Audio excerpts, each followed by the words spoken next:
মোহনপুর মহকুমার সিমনা বিধানসভার ঈশানপুর বিদ্যালয় সংলগ্ন বিদ্যাসাগর উপস্বাস্থ্য কেন্দ্রের একটি সরকারি কোয়ার্টার দীর্ঘদিন ধরে দখল করে রাখা হয়েছে বলে অভিযোগ উঠেছে। স্থানীয়দের দাবি, কোয়ার্টারটি বর্তমানে ব্যবহার না হওয়ায় ভগ্নদশায় পরিণত হয়েছে এবং সাপের আবাসস্থল হয়ে উঠেছে।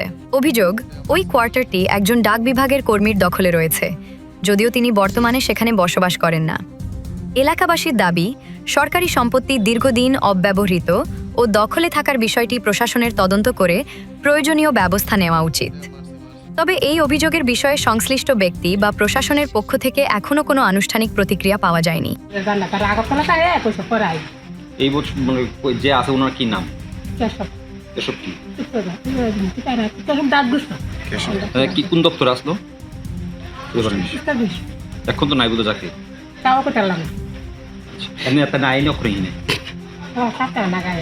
আর কি থাকে না জায়গা থাকে না মোটামুটি 8-10 বছর ধরে এটা লয়ে রাখছে কেন?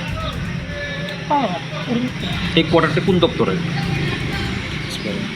হ্যাঁ, হেলথের।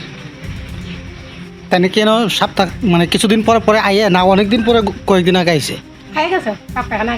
না না এর আগে আইতো নি? আইতো আয়া কি করে না? জঙ্গল দেয় না, ওষুধ দিত, কাঁপতো, বড় গিয়া ঝাড়ু দিত, সবসময় থাকে না। তাই আসেনি চাকরি আসেনি, চাকরি করে নি এনে তাই?